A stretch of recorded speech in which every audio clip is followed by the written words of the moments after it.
Okay, we're going to start. First of all, today we're going to learn the Shiur in memory of Tova Bat Elvira. That's El's mother-in-law who passed away a few days ago.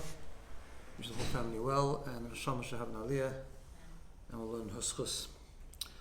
So last week we did a special Shiur on the concept of Yud Tes Kislev and the whole idea of what Chassidus is and what the Alter Rebbe actually wanted to achieve with Tanya and so on. So I figured today is Yud Tes Kislev, so we should do something for sure, part 2. So we're going to take a little bit further. I mean, it's an independent thing, but we'll take a little bit further than we did last week.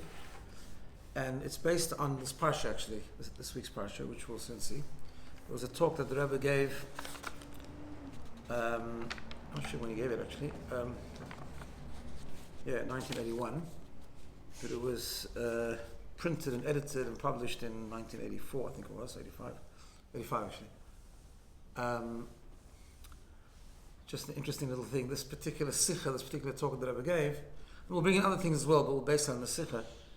I remember it very well for the following funny reason when it was published. So it used to be when we were in through many years, every week they would publish an edited work from the Rebbe called the Sikha, right? Which means when the Rebbe would talk, they would transcribe all these talks, but they printed in volumes and volumes and volumes. They're called Hanochas. Hanochas means the unedited talks of the Rebbe. Every week, however, there's a book of edited talks of the Rebbe called the Yud Tes Kislev. That's the official talks of the Rebbe edited. They would take from a few years back, they would take either one sikha or a combination of sikhas, and they put it together, put footnotes. There's a whole team that worked in it. And then they would give it into the Rebbe at the beginning of the week. The Rebbe would brutally edit it sometimes and send it back and forth, and then it would come out Friday afternoon. And in 770, when we were Bachrim, or after I was married, whatever, there was a big buzz on Shabbos. This was like the talk of the week that you studied. You studied Friday night before davening, after davening, Shabbos morning, whatever the case is, and it was always like a big thing. When I went as a Bacher to Australia, or before I went to Yeshiva, but particularly after I'd spent already a few years at 770 and got used to this, I went in on Shlichus as a Bacher to Melbourne, to YG, and we didn't used to get it, obviously. Everything was by mail in those days.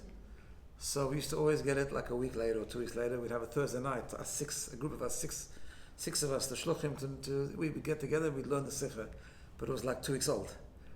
It wasn't on the Parsha anymore. And then came a big invention, which... No, I don't know, before email. I don't know if you know what this is, but a fax machine. You know what a fax machine is? So, fax machine today is a dinosaur. But in those days, fax machine was a big chiddush. It was amazing, right? And not everyone had fax machines. You had to be a big machata fax machine. So there was one guy in the community, I remember, I've got his first name. The last name was Hirsch, I think, but he was a big lawyer, whatever. He had a big legal firm, one part of the Chabad community in Melbourne. And we heard that he has a fax machine.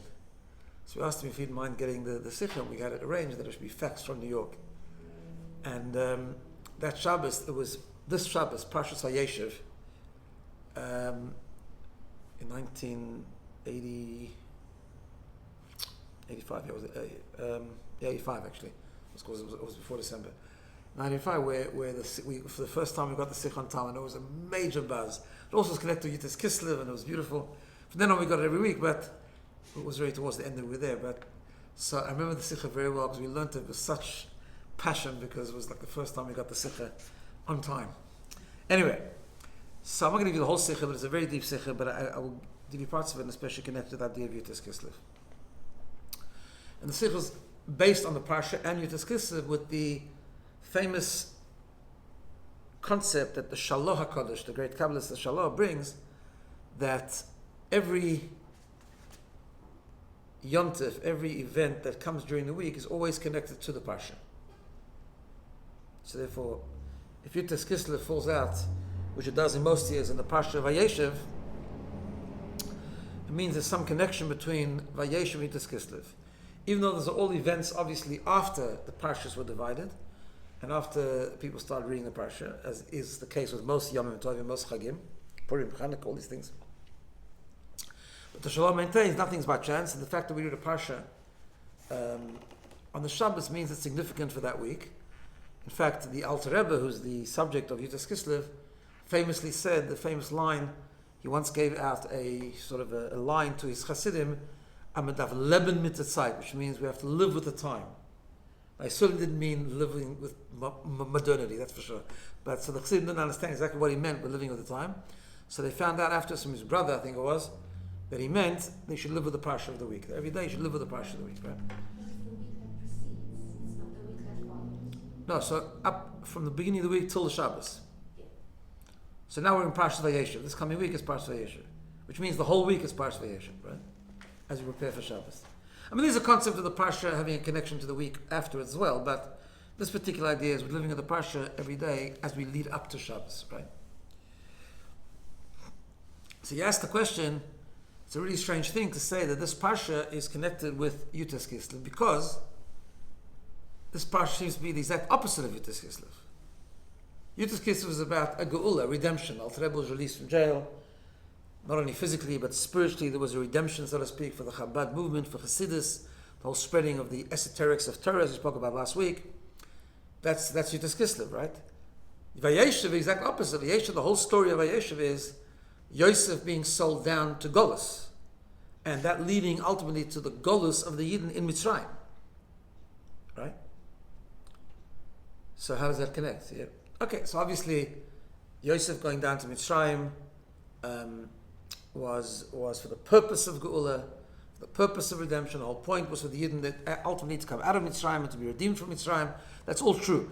But nevertheless, it doesn't really gel. In other words, this is really the end of the story, that's the beginning of the story. In other words, right? That's the concept. So therefore, he wants to know what that means. Okay. So he bases it on a medrash in our Parsha. Which we found on page. Give me 1 second.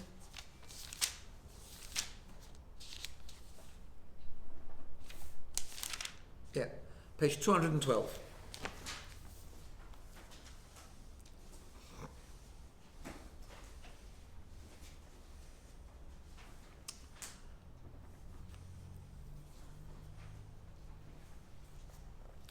Just to give you a bit of context, at the bottom of the page, the first chapter of chapter 29, the first pasuk of chapter 29.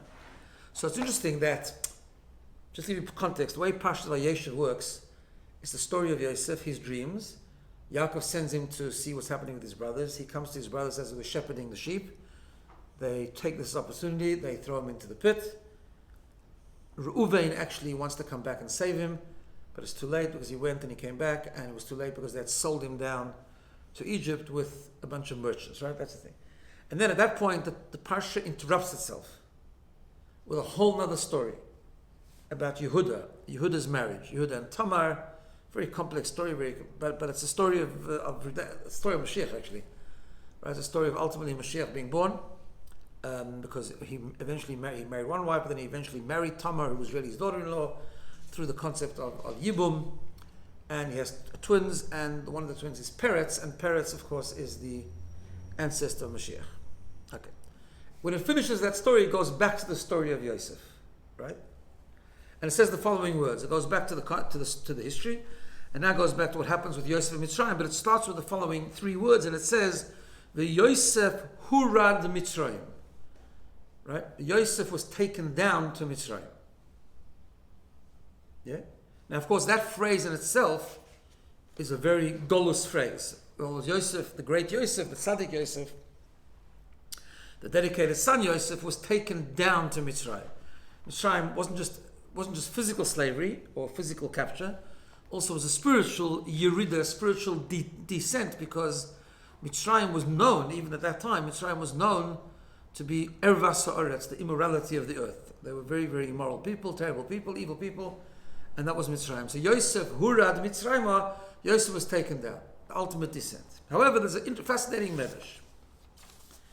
Medrash says that by Yosef hurad Mitzrayim, the word hurad can actually mean something else. Hurad means, there's a pasuk in Tehillim actually talking about Mashiach, when Mashiach will come. It says Mashiach will be a ruler. He will rule. And it says in Tilim, V'yered, same word as Hurad, same Shiur, same root. V'yered miyom el yom. He will rule from one ocean to the next. Basically, rule very expansively, right? So there, the Shiurish, the root of the word Hurad, actually means to rule, to be in control of, to conquer, right? And the Medrash says it. The Medrash says, V'yosef Hurad Mitzrayim, Kafshun, which means he conquered Mitzrayim. He led Mitzrayim. He sholat ben, he controlled and ruled over Mitzrayim. Right? That's what the Medrash says. Which of course is really strange. What does that mean? He didn't. He came down to Mitzrayim. He was captured in Mitzrayim, right? So on a very simple level, it means Yosef went down to Mitzrayim. That's the simple shot. But eventually it led to Yosef leading Mitzrayim. Correct? Which happens in 2 parshas from now. Or, no, next week's parsha, right? Where he becomes the viceroy of Egypt. So he's actually ruling Mitzrayim. It's true. He was second in command and he actually ran Mitzrayim for all practical purposes. Yeah? That's on a simple level what the Medrash probably means. But the Rebbe points out it doesn't really completely fit because it's on this pasuk.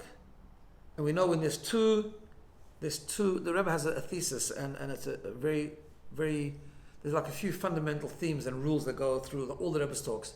One of them is that when you have different interpretations of the same pasuk, they're connected.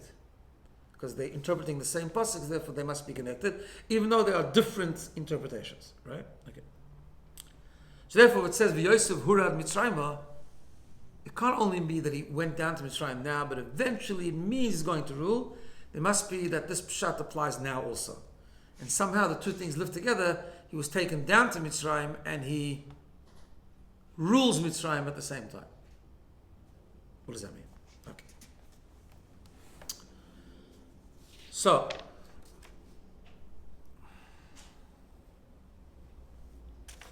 it goes back to Yud Tes Kislev. It goes back and forth now, Yud Tes Kislev and parts variation. So one of the themes of Yud Tes Kislev, in fact, one of the things, I don't know if I mentioned this last week, but there's a pasuk in Tehillim that's very strongly connected to the idea of Yud Tes Kislev. It's in chapter 55 of Tehillim. It's when David HaMelech was fighting against enemies, especially his own son, Avshalom, and then he was redeemed and the whole thing. He says, Poda b'shalom nafshi. My soul was redeemed in peace. Right? Mikrovli, it's a whole pasuk. Yeah? In fact, there's a whole song to those words, and that's the song we sung in Yud Tes Kislev. And we find that the Rebbe's, the Rabbeim of Chabad, there are 3 of them particularly, that had redemptions, right, in different ways. The Alter Rebbe and the Mittler Rebbe. The second one, he also was incarcerated for some sort of libel against him, and then he was released on the 10th of Kislev. And the Friedrich Rebbe, the Friedrich Rebbe famously sat in jail under communism in Russia, and so on. And they're all somehow connected to this pasuk of Poda b'shalom nafshi. Why? So when Alter Rebbe wrote a letter after he sat in jail, right? And he came out, he wrote a letter, I think it's a letter to Lev Yitzchak of Bardishev. And in it he writes about the great miracle that happened to him and he was released and so on. And he says that on the Tuesday, because it happened on a Tuesday, right? On the Tuesday, like this year, right? On the Tuesday he says, Keshekarisi batehillim, when I was reading Tehillim, and I came to the pasuk Poda b'shalom nafshi, Koydem shehischalti pasuk shel ha'akrav, before I started the next pasuk, I was released. I punked that pasuk. Now, why was he reading Poda b'shalom nafshi? Why was he reading that pasuk? So we know that Tehillim is said in different ways.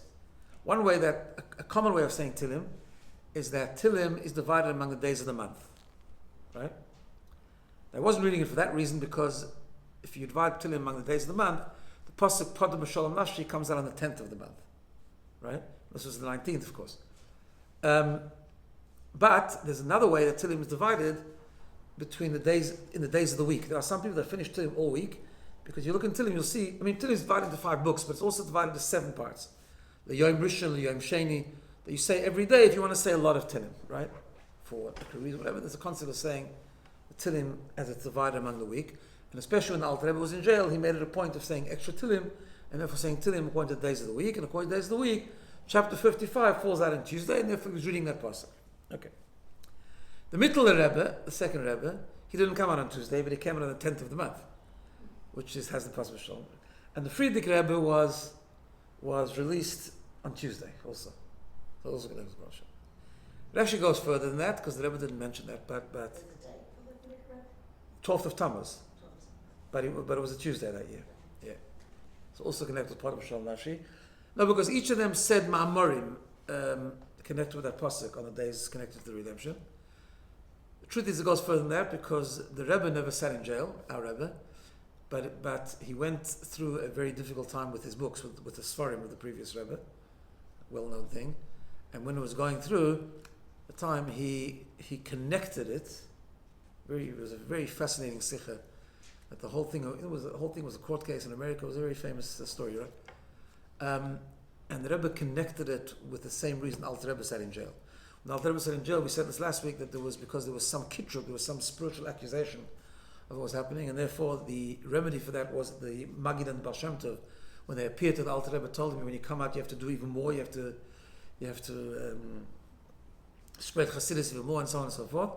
And the Rebbe compared to what was going on with the Sfarim, that he told the Hasidim, while the court case was happening, that there was also a kitruk. There was a kitruk that Hasidim aren't doing enough, they're not active enough, because that's what the other side said, that the library is dormant, no one's using it, and Chabad's not that active.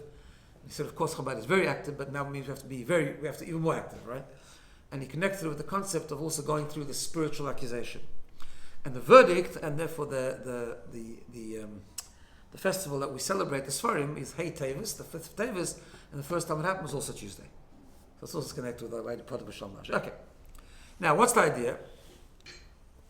The idea is that you can have a geula, you can overcome a struggle in 3 ways. 3 ways. So,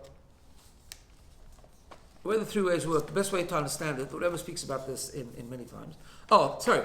Also the fact that the Alter Rebbe was released on a Tuesday, right? So we say it's got to do with the idea of Shalom, peace. And it's also got to do with the idea of Tuesday. Tuesday, of course, is the 3rd day, right? So what do we find at the very beginning of creation? This is the Rebbe doesn't talk about this sikh, he talks about other sikhs. What do we find in the creation of the world? We find like this. That we find that the first 3 days went like this.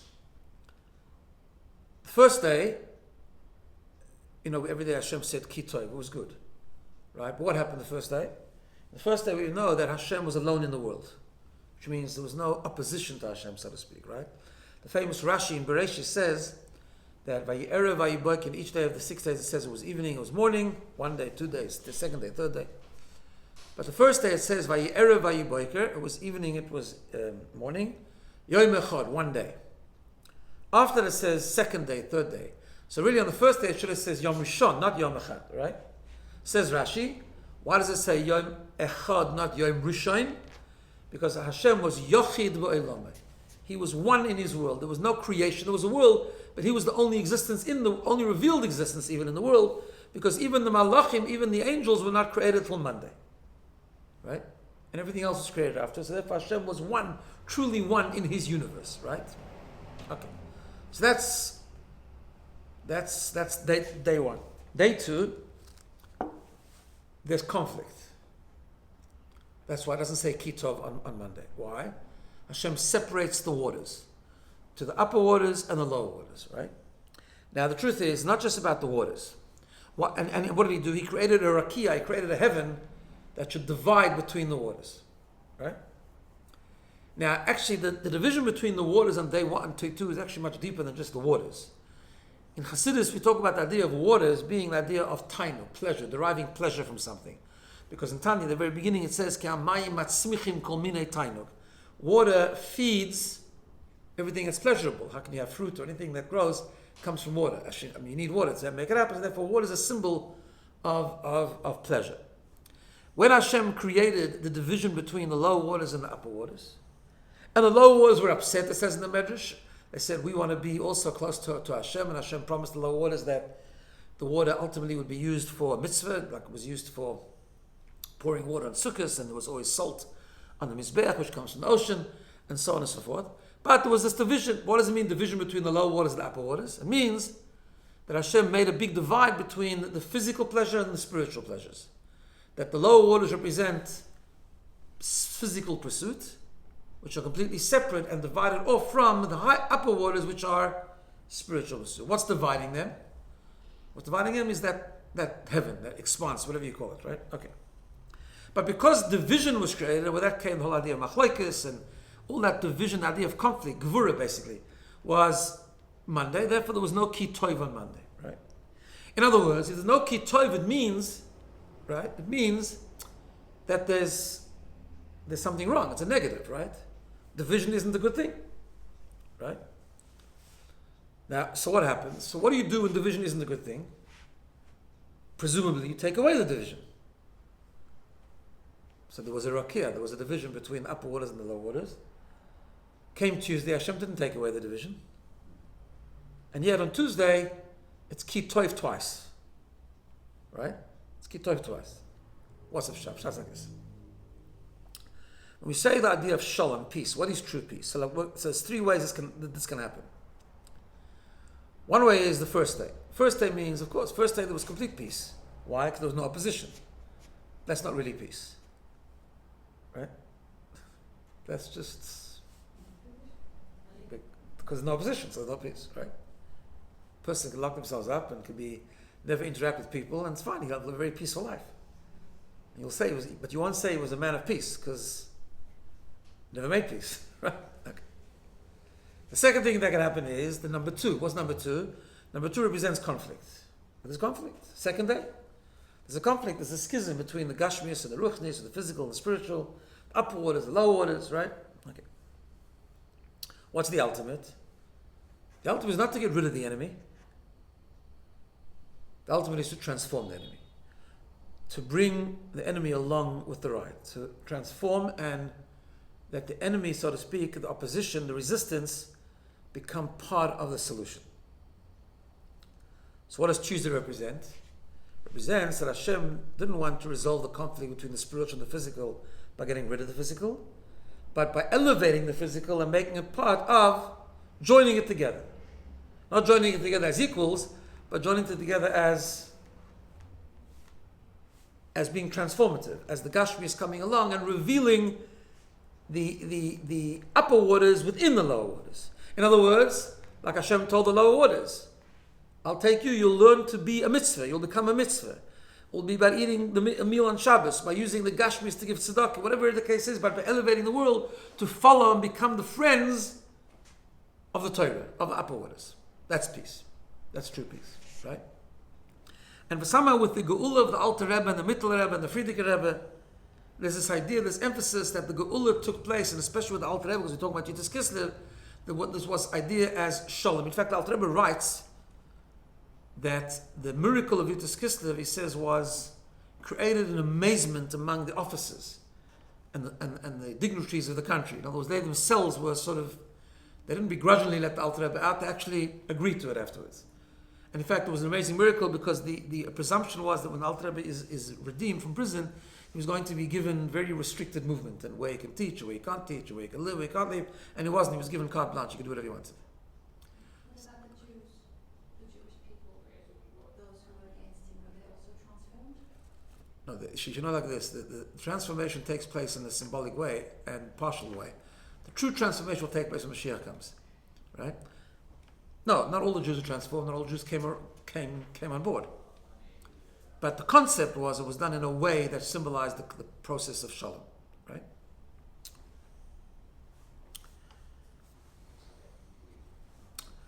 So I'll just bring it out in two different ways before we get to the parsha.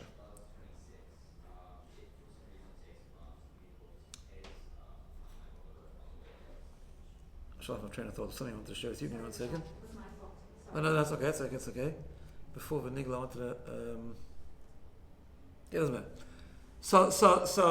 Okay. So that's the concept. We find this when Mashiach comes. A very interesting pasuk. It says like this: Mashiach will come, will be the ultimate shalom, the ultimate geula. It says, "V'nigla k'vod Hashem." that when Mashiach comes, the glory of Hashem will be revealed in the whole world. So the whole world will see Hashem, correct? Then the pasuk continues, V'ro'u kol basar yachtov, and all flesh will be able to see, Ki pi Hashem diber, that Hashem has spoken. So the question is asked, why do you need the second part of the pasuk? If you say v'nigla k'vayid Hashem, that the glory of Hashem will be revealed, that's enough. It's obvious, we'll all see Hashem. I mean, that's what it is, right? There'll be no opposition, correct? Why does it have to continue and say v'ro'u kol basar yachtov? That all flesh will see. The pshat's like this. Again, the same three things. Now, before Mashiach comes, okay, there's glimpses of Mashiach, like Shlomo HaMelech says like that, the Geula, Yud Tes Kislev, all these things are glimpses of what it means, the concept of Shalom, but we don't have proper Shalom. We have conflict between Gashmis and Ruchnis. Okay. But what could happen is that Hashem could suddenly reveal himself, which will happen when Mashiach comes, right? But revealing himself can happen in two ways. Hashem could reveal himself, and the whole world will just fall in line because they're overwhelmed. It's almost like dissolving. But not transformed. But not transforming, exactly. So it's not enough that Mashiach comes, v'niglo k'vayid Hashem. Obviously, that's how it begins. It's a revelation of Hashem. But the pasuk continues to tell us it's a revelation of Hashem, not ignoring the world, and not that the world just goes into submission because it doesn't, it can't oppose because it's such a revelation, right? But the world transformed, and that's why the pasuk continues, V'ro'u kol basar yachtov. V'ro'u kol basar yachtov. The flesh will see. The very enemy itself, the opposition itself, the goof, the body, the world will see godliness, will be transformed to see godliness, right? In other words, suddenly godliness and the world become one. Yeah? How does that happen? This is the important part. How does that happen? It happens because let's go back to creation. The first day there was a revelation of Hashem. But the revelation of Hashem was a revelation. Darkness is a contradiction to revelation. Therefore, on the second day, when suddenly the darkness emerges, darkness as a dark, when the physicality emerges and there's conflict, the conflict opposes, resists the revelation. Like this world. This world's a place of darkness which resists the revelation of God. That's why it's a machlokas, right? In order to bring them together, which by the way began at Matan Torah, but it'll be absolutely happen when Mashiach comes, in order to bring them together, it needs a revelation of such a light, of the essence of Hashem, such a powerful revelation of Hashem that actually is not light, it's something greater than light and darkness. Something completely transcendent, which is the essence of Hashem, who's not defined by light, is not defined by darkness, is not defined by anything. He is everything, but he's nothing. He's undefined, right? So it's the highest form, the greatest and essential revelation, which then can combine both things together. Which is why Tuesday is Tiferes. It says about the Spheres, it's Chesed, it's Gvura, Tiferes. Tiferes, the middle goes all the way up to the essence of Hashem. The power to combine both. Right? Now, let's go back now to Yosef. Okay?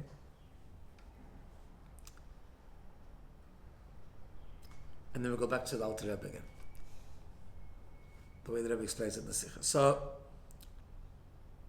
there were three groups of people who interacted with Mitzrayim. Yaakov Avinu came down to Mitzrayim. Right? Yosef's brothers, the Shvatim, and Yosef himself. And Al Pi Kabbalah we'll see how they all interacted with Mitzrayim differently. The brothers, when they came down to Mitzrayim, they specifically asked that they don't want to be distracted by the physicality of Mitzrayim. So they asked to be shepherds, to be away, to escape. Right? Be away from they lived in the world, but in the world to be away from the world. Right?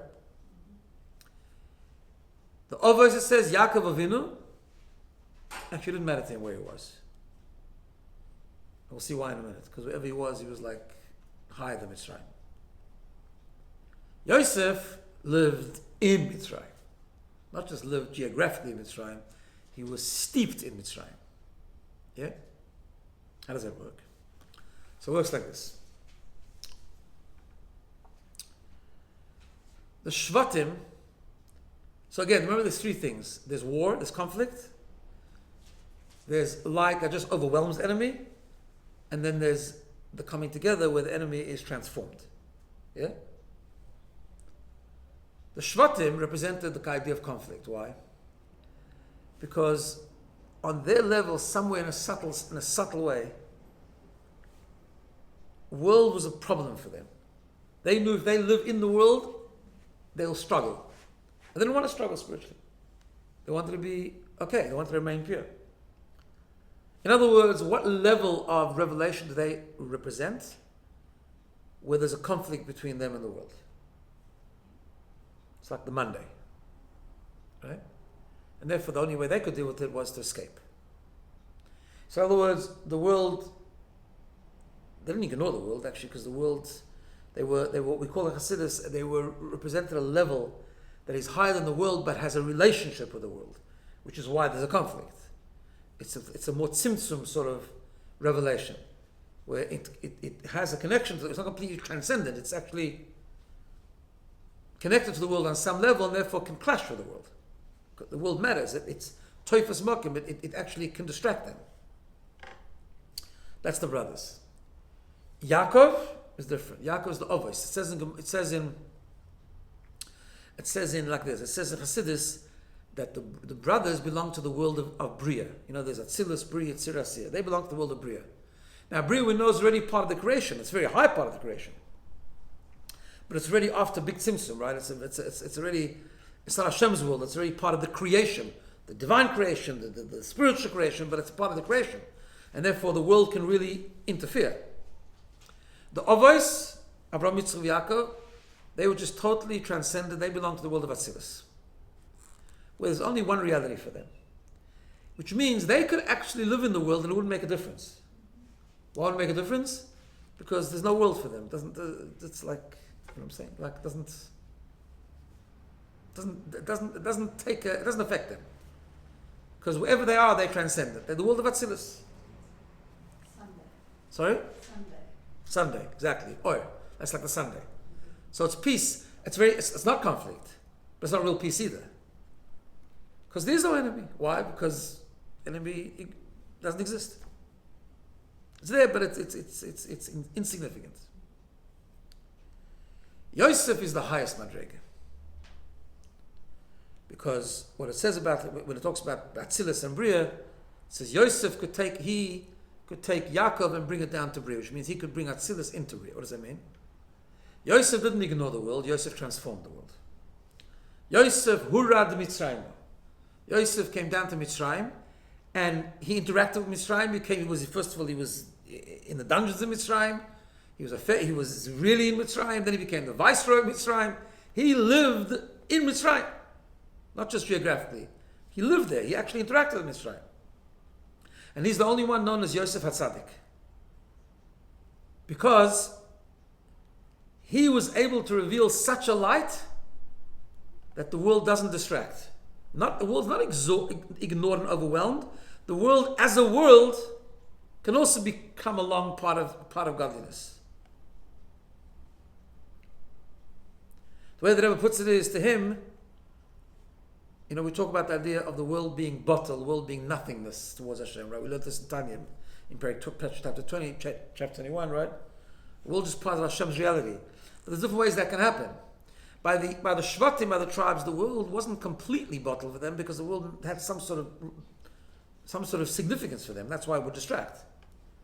Yaakov, the world was just nothing. Nothing but then it's not true peace, because at the level where the world becomes something, it hasn't been transformed yet. To Yosef, the world was so nothing that it could be and it exists, that we can interact with it, and it's still all godliness. Why? Because Yosef was able to reveal that transcendent, essential light of Hashem, which would then transform and combine the Ruchnis and the Gashmis. Right? That's the pshat in the parsha. That's the pshat of the Medrash. The Yosef Hurad Mitzrayim. Yosef was taken down to Mitzrayim, and Yosef controlled Mitzrayim.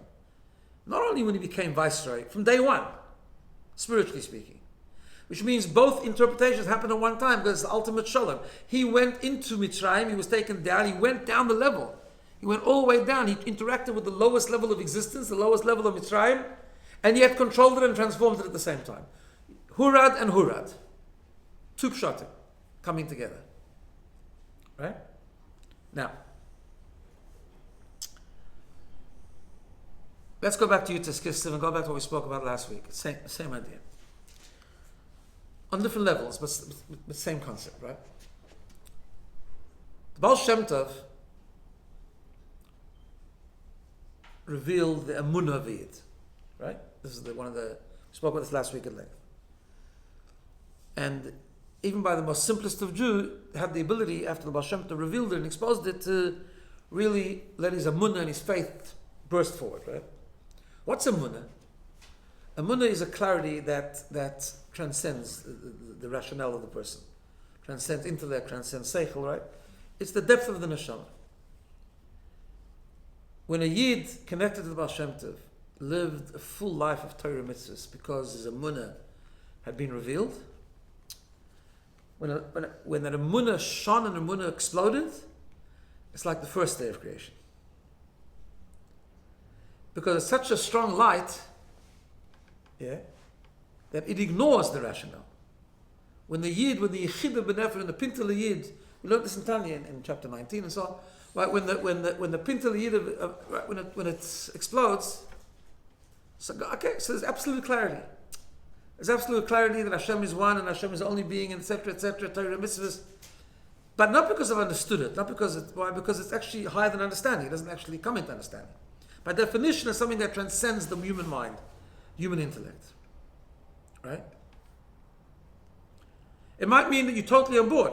There's no resistance anymore. It's part of b'shalom, but not real shalom. Because when your human mind makes a comeback, it's going to fight back. Oh, but this doesn't make sense. This doesn't feel right. This is too hard. Right? Why?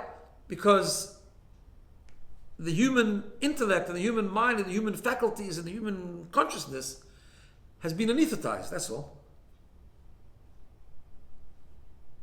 So that's symbolic of the first day of creation, where there's such a light that if anything that exists doesn't get in the way. Right? The Alter Rebbe's Chidush was different. That was the whole idea of Chabad as we spoke about last week. The Alter Rebbe's Chidush was that he brought down such a deep level of Torah that he took something that is by definition higher than understanding, and rather than it overwhelming the understanding, he brought it down into the understanding. Understand? Brought it into the understanding. Today it's such an obvious thing because we learn Chassidus, we learn Tanya, but actually what the Alter Rebbe did was actually a revolution. Complete revolution. And it's something that actually doesn't even make sense. To take something that is a munah and is by definition transcending of the mind, and yet to bring it into the mind is two things coming opposite together. And it only happened because he was able to reveal a deeper level in Torah, in the pnimius of Torah, in the essence of Torah, in the esoterics of Torah, that could actually bring together the supraconscious with the conscious, the higher, the emunah with the seichel. Right? Interesting. There's a famous thing with the Baal Shem Tov. By the way, and it wasn't in conflict with the Baal Shem Tov. The contrary, it was a continuation of the Baal Shem Tov. The Rabbi Rashab writes about Yud Tes Kislev. He writes a beautiful letter about Yud Tes Kislev, calling it the Rosh Hashanah of Chassidus, and a whole bunch of different expressions. And he says at the end, the he Torah of Baal Shem Tov. This is the Baal Shem Tov. Now, the Baal Shem Tov, stage one, he revealed the Emunah, and Alter Rebbe's Chidush was, he took that Emunah and he brought it into the mind. Right? Baal Shem Tov once wrote a letter to his brother-in-law, Rabbi Gershon Kitteve. It was known to Baal Shem Tov when he would daven, he would have Aliyah Sanashama. His neshama would leave his body, and he would explore the higher worlds, right? I'm not quite sure what that means. I've never experienced it, so I can't tell you. But But he writes that it was Rosh Hashanah and he was davening, and he had Aliyah Sanashama, and his Neshama went so high that it came to the Heichal HaMashiach, the parlor of Mashiach up there. I don't know what that means. Mashiach has an office somewhere in Gan Eden. I don't know exactly what that means. He came to the Heichal HaMashiach, and he said to the Mashiach famous words. He said to Mashiach, "Eimasai ka'asi mar." When is the master coming? Like, when are you showing up, right? And he says, Mashiach told him, "Lechashiyafutsu ma'inosecha chutza." When the well springs of your teachings will be spread out to the very outside. The part of the letter that's not so famous is that Baal Shem Tov writes to his brother-in-law, he says, "V'nitzta'arti," and I was in pain. Because I knew it's going to take a long time. Okay.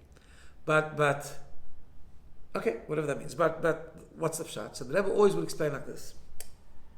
You have a spring, right? Now, the Baal Shem Tov revealed a spring. He revealed that emunah, that essence, that the essential connection between the Yid and the Eibishter. Now the spring can sprout of water, and someone 10 miles away, you could drink the water that's coming from the spring. But that water 10 miles away is not the spring. It's water from the spring. That's not what Mashiach said. Mashiach said, when the spring will be taken to the outside world. The spring itself. So the spring is the emunah, right? The spring doesn't normally go outside. The spring stays where the spring is. But the spring is a representation of that emunah. The idea of taking the spring to the outside started with the Alter Rebbe. That's what the Rebbe always explains. The previous Rebbe explained. Yeah? Because the Alter Rebbe started this process of taking the emunah and bringing it to where the emunah doesn't belong. Which began with the human mind. Seichel, understanding. Chabad, Chochmah bin Adas. But actually it continued on, because the Mittler Rebbe took understanding to a much greater level, and Chassidus exploded. And then we find that what the Rebbe did, and this is why the Sikh is such a fundamental concept. The Rebbe said that now, the Friedrich Rebbe started this already, not just taking it to the outside in terms of the human mind, but taking it to the outside of the world. It started with the previous Rebbe, but really came with the Rebbe bringing down the Lakus, bringing the spring, the actual spring, the Emunah, the Chassidus, the understanding of Chassidus, so on and so forth, to the far-flung corners of the earth. This that the Rebbe began the whole thing of shlichus and going to every part of the world. That's not a separate campaign. It's a continuation of Yud Tes Kislev. It's just the final stages of the chutzah, of taking the springs to the outside world. But what that also means is that we who have to execute that mission, we have to be a Yosef, not the Shvatim and not Yaakov. Right? In other words, we can't be a Yaakov by ignoring the world, and we can't be a Shvatim by the world distracting us either. We have to have the ability of Yosef on some minute level of living in the world and the world not being a distraction. On the contrary, be able to hurad Mitzrayim, to control the world, to transform the world. It's not simple, right?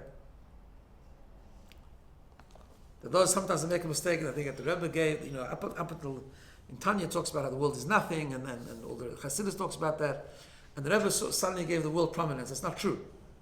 Actually, the world is more nothing now, as an independent existence. That's why it doesn't distract. Yosef didn't distract it because it's mamash nothing.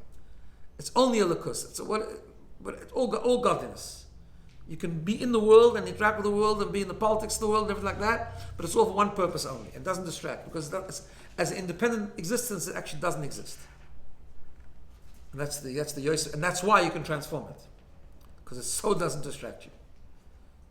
Not like the Shvatim, which would distract them if they would live there, which means somehow on some level has some importance as an independent thing, right? No, but the Yosef, it doesn't. He was high. He brought it at such a high light that no, there's nothing else besides Hashem, and therefore even being in the world doesn't distract. But all of this is a very big chiddush, because it's really noisaf vachim. It's two opposites coming together. Yeah? Okay. I'll leave it there. It is a challenge. Challenge is the opportunity, not the challenge.